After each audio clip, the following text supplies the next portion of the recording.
Ruining a custom Brioni suit usually guaranteed a one-way trip to the bottom of the East River. Today, it merely meant Dante Moretti's new secretary had tripped over her own feet, launching scalding espresso.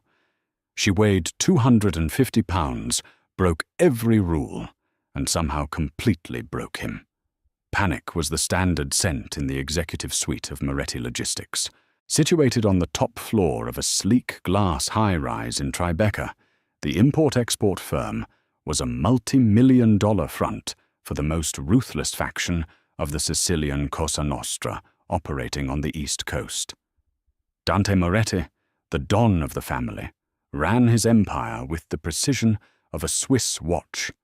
He wore bespoke Italian wool, checked the time on a platinum Patek Philippe, and demanded absolute terrifying perfection. 6 secretaries had quit in the last month.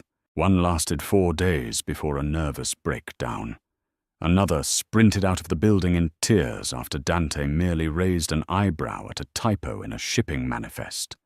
The men in his organization, hardened enforcers who carried concealed Glocks under their Armani jackets, feared him.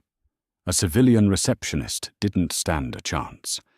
Enter Bridget Sullivan. Desperation had driven Bridget to the staffing agency on a rainy Tuesday. At 26, she was acutely aware of how the world saw her. She was a big girl, 250 pounds of soft curves, unruly auburn curls, and a tendency to apologize to inanimate objects when she bumped into them. She didn't possess the sleek, razor-sharp aesthetic that Manhattan executives usually demanded. Her blazers were always a little tight across the shoulders, purchased from the clearance rack at Macy's, and her center of gravity was a persistent mystery to her. When the agency sent her to Moretti Logistics, they hadn't warned her about the boss. They only told her the pay was astronomical. Her first morning was a masterclass in disaster. Stepping off the private elevator, Bridget managed to catch the heel of her sensible loafer in the metal grate of the threshold. She stumbled her oversized tote bag swinging wildly and crashed directly into a towering man made of muscle and menace. It was Luca Dante's underboss and chief enforcer. "Watch it!" Luca snarled, his hand instinctively grazing the bulge at his waistband. "Oh, sweet mother of cheese, I am so sorry," Bridget gasped, scrambling to pick up a handful of loose tampons, half-eaten granola bars, and crumpled receipts that had spilled across the imported marble floor. She looked up, her round face flushed violently pink. "Gravity and I are in a bitter, ongoing feud." Luca stared at her. Women in their world were usually silent, calculating, and model-thin. This woman looked like a flustered baker who had wandered into a shark tank. He stepped aside, utterly bewildered, and pointed a tattooed finger toward the massive oak doors. "The boss is waiting. Bring him a black espresso. Lavazza. Double shot. If it's cold, he'll throw it at you." Bridget nodded frantically, her double chin trembling slightly. She marched to the executive kitchenette, successfully brewed the dark, viscous coffee, and balanced it on a silver tray. Taking a deep breath, she pushed open the heavy oak doors. Dante Moretti sat behind a desk crafted from reclaimed mahogany. He was breathtakingly intimidating. High cheekbones, a sharp jawline, dusted with dark stubble and eyes the color of a winter ocean. He was currently reviewing a ledger detailing millions of dollars in illicit weapons shipments, though to the untrained eye it looked like olive oil inventory. He didn't look up. "Put it down. Sort the files on the left. Don't speak." "Right away, Mr. Moretti," Bridget squeaked. She took 3 steps forward. Perhaps it was the plush thickness of the Persian rug. Perhaps it was a divine intervention, designed for maximum humiliation. Bridget's left foot hooked behind her right ankle. She pitched forward. The silver tray went airborne. Time seemed to slow down. The scalding black espresso soared through the air in a perfect, terrifying arc, landing directly on Dante's pristine $2,000 Brioni trousers. The silence in the room was absolute. It was the kind of heavy, suffocating silence that preceded an execution. Outside the glass walls, Luca and 2 guards winced, waiting for the inevitable roar. They silently placed bets on whether Dante would throw her out the window. Dante slowly stood up. The dark stain spread across his lap. His jaw ticked the muscles coiling tightly. He looked at the shattered porcelain on the floor, and then down at the woman sprawled on his rug. Bridget was on her hands and knees, her face buried in her hands. "Just kill me," she moaned into the carpet. "Honestly, just take a heavy book and end my suffering. I'll pay for the dry cleaning. I'll pawn my kidney." Dante stared at her. He was accustomed to people weeping, begging for their lives, or freezing in abject terror. He was not accustomed to an overweight, disheveled woman offering up her organs for dry cleaning money. "Get up!" His voice was a low, gravelly command. Bridget scrambled to her feet, wiping her hands on her skirt. She looked him dead in the eye, bracing for impact. She wasn't crying. She looked embarrassed, yes, but there was a stubborn tilt to her soft chin. "I am incredibly clumsy, Mr. Moretti," she said, her voice shaking, but surprisingly loud. "I once broke my own nose sneezing. But I type 90 words a minute. My filing system is flawless, and I need this job to pay my rent. So if you're going to fire me, do it quickly so I can beat the rush hour traffic." Dante's cold blue eyes scanned her. He noted the cheap fabric of her blouse, the soft roundness of her figure, and the absolute lack of deception in her expression. In his world of vipers and sycophants, she was a glaring, blinding anomaly. She was raw, messy reality. He grabbed a napkin and casually wiped at his trousers. "Clean up the glass, Miss Sullivan, then start on the files. If you bleed on my rug while picking up the shards, you're fired." Bridget blinked. "That's it. Do not test my patience," Dante warned, softly returning to his ledger. But as she hurried to gather the broken cup, he found his eyes lingering on the soft curve of her hips. Surviving the first day was a miracle. Surviving the first week was a statistical impossibility. By Friday, the betting pool among the mafia foot soldiers had reached $5,000. Everyone had money on Bridget, quitting or getting carried out in a body bag. Instead, she was systematically tearing through the office like a chaotic, soft-edged tornado. Bridget's clumsiness was the stuff of legends.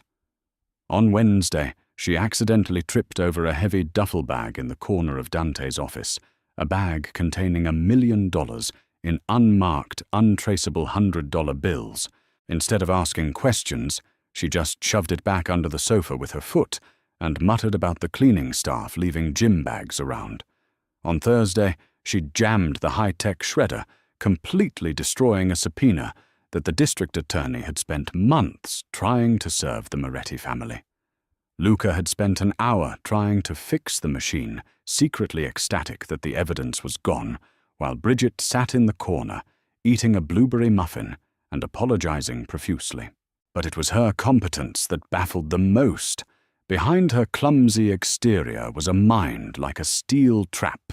She reorganized Dante's encrypted files, which were supposed to be locked, but she guessed the password was his late mother's maiden name and found a $200,000 discrepancy. "Mr. Moretti."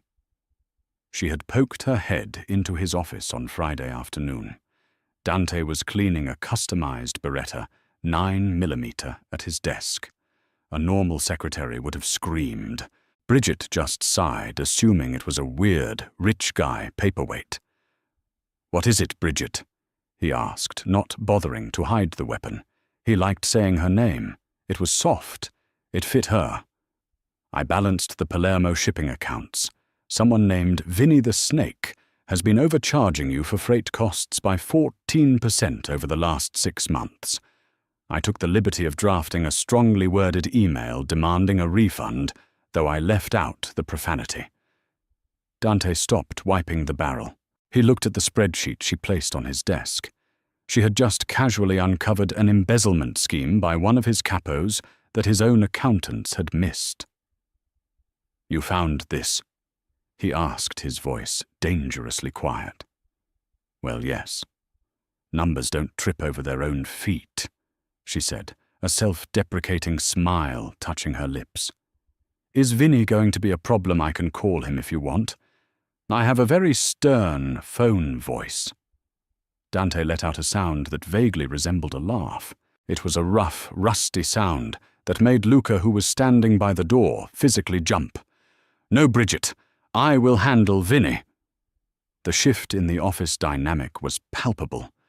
The fearsome Don Moretti, who regularly ordered hits before breakfast, started leaving a fresh box of cannolis from a bakery on Mulberry Street on her desk every morning. He claimed they were extra from client meetings, but Bridget knew he only met with heavily armed, terrifying men who didn't eat pastries. She felt a strange, terrifying warmth blooming in her chest whenever he looked at her. He didn't look at her the way men usually did, with either immediate dismissal of her size or creepy fetishization. Dante looked at her like she was the only real thing in a room full of ghosts. But the reality of Dante's world was bound to crash into Bridget's bubble of blissful ignorance. It happened on the second Tuesday. Dante was in a heated meeting with two men from a rival family out of Chicago. They were massive, ugly men with scarred knuckles demanding a cut of the waterfront shipments. The tension in the executive office was thick enough to choke on. Guns were drawn under the table. A bloodbath was minutes away. Bridget, blissfully unaware, was struggling to carry a towering stack of heavy moleskin ledgers. She nudged the heavy oak door open with her hip. "Mr. Moretti, I have the woe." Her heel caught the edge of the carpet. The laws of physics took over. 250 pounds of momentum propelled her forward. The giant stack of heavy leather-bound books flew from her hands like artillery shells. One thick ledger slammed directly into the face of the lead Chicago enforcer, breaking his nose with a sickening crunch. The man screamed, dropping his hidden weapon, as blood sprayed across the mahogany desk. Bridget crashed into the coffee table, shattering it completely. She groaned, rolling onto her back in the debris. Oh, sweet buttered biscuits, not again. The room froze. The second Chicago enforcer reached for his gun, but Dante was faster. With lightning speed, Dante's Beretta was leveled perfectly between the man's eyes. "Your friend had an accident," Dante said, his voice cold as ice. "I suggest you take him to a hospital, and if you ever come into my city demanding a cut of my ports again, the next heavy object to hit your face won't be a book." The conscious enforcer grabbed his bleeding partner, dragging him out of the office in absolute terror. Dante holstered his weapon. He walked around his desk and looked down at Bridget, who was brushing glass off her ample thighs, her face a mask of mortification. "Did I interrupt a meeting?" she squeaked. "I think I broke your table. And that man's face. I am so fired." Dante knelt down in the broken glass. His expensive suit was ruined again. He didn't care. He reached out his large, rough hand, gently brushing a stray auburn curl away from her terrified eyes. "Bridget," Dante murmured, his thumb grazing her soft cheek, making her breath hitch. "You're not fired. You just earned a raise." Bulletproof glass was not something Bridget usually thought about, but the newly installed 3-inch thick pane dominating Dante's office window was becoming incredibly hard to ignore. Reality had slowly seeped into Bridget's worldview over the past 3 weeks. She had initially convinced herself that Moretti Logistics was just an aggressive corporate entity, but you could only discover so many hidden compartments filled with untraceable cash or overhear so many hushed conversations about handling the waterfront unions before denial became impossible. Dante Moretti was not a CEO. He was a Don. He operated with the ruthless efficiency of the old-school mobsters, reminiscent of the legendary Gambino family, or the fearsome reign of Paul Castellano, but with a terrifying modern edge. Bridget sat at her mahogany desk, nervously chewing on the end of a very expensive ballpoint pen. She knew she should quit. Her mother back in Ohio would have a heart attack if she knew her daughter was sorting the calendar of a man who commanded an army of hitmen. Yet Bridget couldn't bring herself to leave. The pay was clearing her crippling student debt, the health insurance was stellar, and then there was Dante. Whenever Dante looked at her, the cold, calculating mafia boss vanished. He brought her pastries from Little Italy. He demanded the office thermostat be adjusted, because he noticed she was sweating in her thick blazers. He had fired a mid-level capo just last week, because the man had muttered a derogatory comment about Bridget's weight in the break room. The capo was simply gone by Tuesday. Her soft, 250-pound frame, which had been a source of anxiety her entire life, was treated like absolute royalty in this criminal empire. The terrifying enforcers guys named Tony the Wrench and Sal Knuckles now held the elevator doors open for her and awkwardly offered to carry her heavy tote bags. She was the untouchable queen of the Tribeca high-rise, protected by the most dangerous apex predator in New York. But apex predators have rivals. It was a gloomy Thursday afternoon when Bridget stepped out of the building. Dante had been locked in a tense meeting with his inner circle regarding a hostile takeover attempt by Frankie Russo, a brutal, erratic upstart from the Brooklyn faction. Frankie was infamous for his violent temper and his desperate desire to conquer the Moretti empire. Bridget, craving a specific double chocolate brownie from a bakery 3 blocks away, had slipped past the lobby security. She just wanted 20 minutes of fresh air and a sugar rush. She never made it to the bakery. As Bridget waddled down a quiet alleyway to take a shortcut, a black, unmarked cargo van screeched to a halt beside her. The side door slammed open. 3 large men wearing tactical gear and dark ski masks jumped out. "Grab the fat one, Frankie wants her alive," one of the masked men barked. Bridget didn't even have time to scream. A rough hand clamped over her mouth, tasting of stale cigarette smoke and cheap leather. She thrashed her heavy body, proving surprisingly difficult for the men to maneuver. "Jesus, she's heavy! Lift her, you idiots!" another voice yelled. "I have a glandular issue, you absolute cretin!" Bridget muffled against the leather glove, kicking her sensible loafer directly into the shin of the closest kidnapper. He howled in pain, but there were too many of them. They shoved her violently into the back of the van. Her head cracked against the metal floor plating, and her world dissolved into a fuzzy, terrifying darkness. When Bridget regained consciousness, the smell of mildew rust and old fish immediately assaulted her senses. She groaned, trying to rub her throbbing head, but her hands were bound tightly behind her back with thick nylon zip ties. She was sitting on a flimsy wooden chair in the center of a massive abandoned warehouse. Rain pounded against the corrugated tin roof above. "Look who finally woke up." A grating, nasally voice echoed through the damp space. Bridget blinked rapidly, her vision clearing, to reveal a wiry man in a cheap, shiny silver suit. He had slicked back dark hair and a permanent sneer. This had to be Frankie Russo. He looked exactly like the kind of man who would try to overcompensate for his lack of intellect with excessive violence. "Who are you?" Bridget asked, her voice shaking. She tried to shift her weight, but the wooden chair beneath her creaked ominously. It clearly wasn't rated for a plus-size woman. "I'm the guy who's going to take down Dante Moretti," Frankie sneered, pacing around her. He pulled out a sleek silver cell phone. "And you, Miss Sullivan, are my golden ticket. My spies told me Dante has a new pet.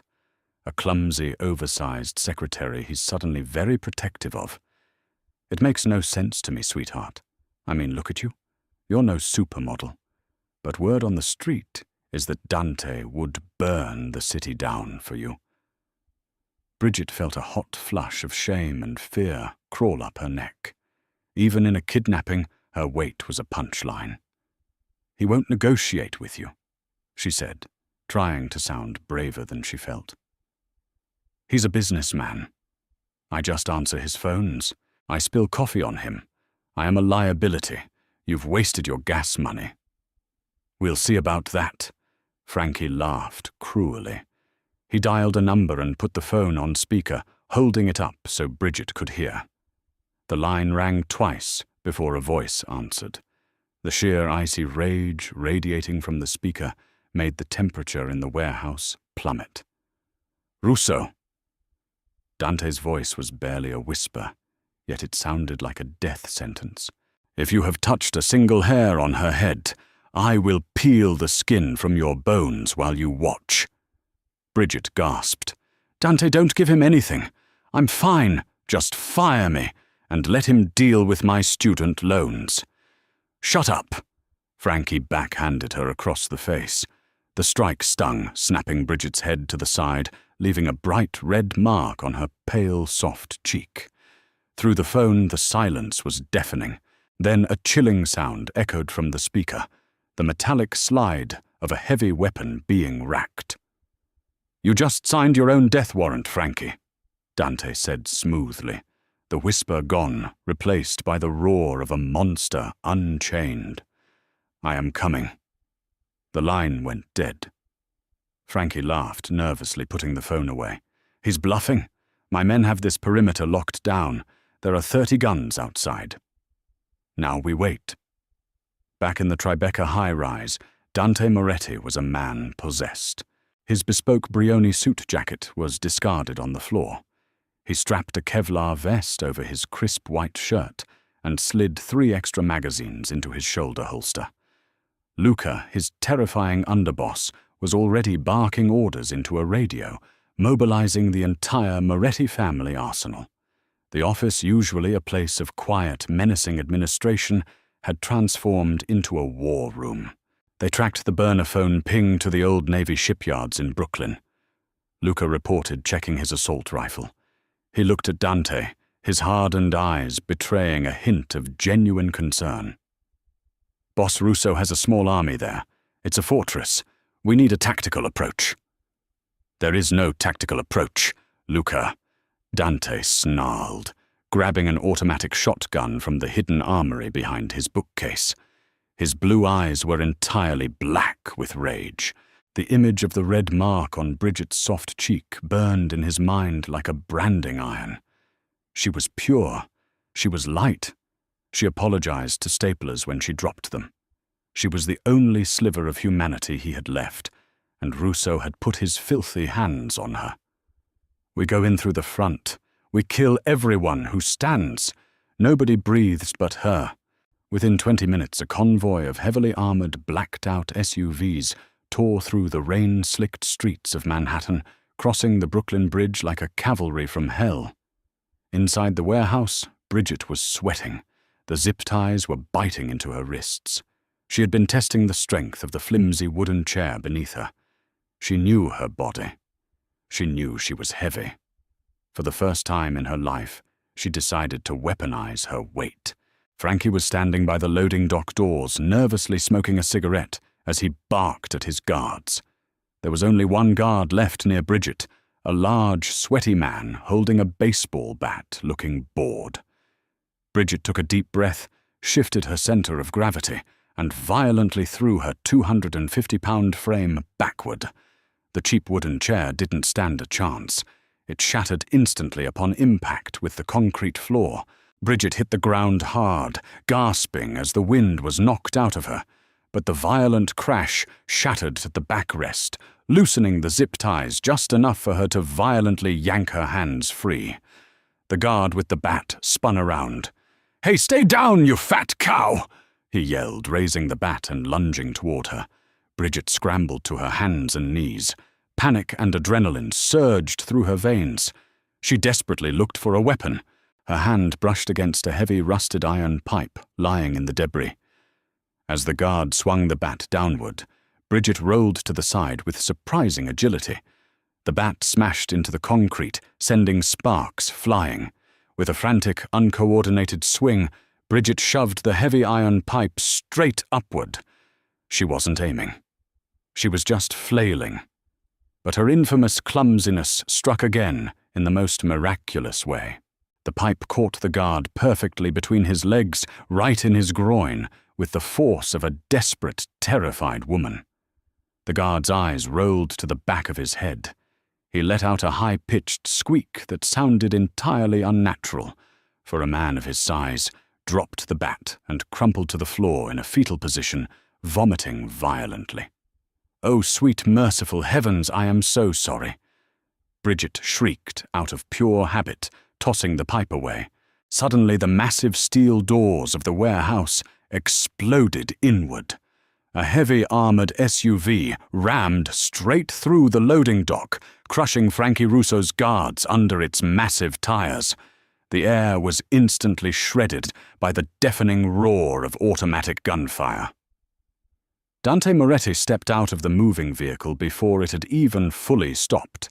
He looked like the Grim Reaper clad in Italian wool and Kevlar. He moved with terrifying lethal grace. Every shot he fired found its mark. The syndicate soldiers under Frankie's command fell like dominoes. Luca and the rest of the Moretti crew flooded the warehouse efficiently, dismantling the rival faction in a symphony of calculated violence. Frankie Russo panicked. He pulled his pistol and aimed it blindly into the smoke, trying to find cover. Dante didn't even flinch. He walked through the hail of bullets as if it were a light drizzle, raised his shotgun and fired. Frankie was blown backward against the brick wall, his chest a ruined mess of crimson. He slumped to the floor dead before he realized what hit him. The gunfire ceased. The warehouse was eerily quiet, save for the sound of rain and the groans of the dying. Dante dropped the empty shotgun. His chest heaved as his frantic blue eyes scanned the smoky, blood-soaked room. "Bridget!" He roared, his voice cracking with a vulnerability no one in his crew had ever heard. "I'm down here!" A wobbly voice called out from behind a stack of wooden pallets. Dante sprinted over. Bridget was sitting on the dirty concrete, her clothes covered in dust and grease, holding her bruised cheek. Next to her, a large mobster was still groaning and clutching his groin. Dante dropped to his knees, his hands hovering over her, as if he were afraid she would break. He gently cupped her face, his thumb softly brushing the angry red mark Frankie had left. "Did he do this?" Dante asked, his voice trembling with a deadly edge. "Did he strike you?" "Yes, but it's okay, you shot him." Bridget babbled, tears finally spilling over her thick lashes. "Dante, I broke their chair, and I think I ruined this man's chance of having children. I didn't mean to. He was going to hit me with a bat, and I just swung the pipe and Dante couldn't take it anymore." He leaned forward and crashed his lips against hers. It was a desperate, consuming kiss. Bridget froze for a microsecond before melting against him, her soft, ample curves pressing into his hard, tactical armor. She wrapped her thick arms around his neck, kissing him back with all the pent-up fear and secret longing she had harbored for weeks. He tasted like gunpowder rain and the finest espresso. When he finally pulled away, he rested his forehead against hers. "You are never leaving my sight again." He breathed heavily. "Do you understand me, Bridget? You belong with me. You belong in my world. I don't care how many coffee cups you break. I don't care how many ledgers you drop. I will build you an empire of soft carpets and padded corners. But you are mine." Bridget let out a watery, exhausted laugh. "Are you offering me a promotion, Mr. Moretti?" "I'm offering you the throne," Dante corrected softly. He effortlessly scooped her 250-pound frame into his strong arms, standing up as if she weighed absolutely nothing. He carried her out of the blood-stained warehouse, stepping over the bodies of his enemies, with his beautiful, chaotic queen secured tightly against his chest. Back at the Tribeca office, things changed permanently. The bulletproof glass remained, but the sharp edges of Dante's world had been softened by the woman who now ruled beside him. The mobsters learned to stop placing bets on her clumsiness and started bringing her extra pastries from Brooklyn. She still tripped over the rug. She still jammed the shredder. but nobody ever dared to laugh. Because Bridget Sullivan was no longer just the clumsy secretary. She was the heart of the most ruthless mafia family in New York, and Dante Moretti would gladly burn the world to ash just to see her smile. Did this heart-pounding tale of mafia romance, loyalty, and unexpected love keep you on the edge of your seat?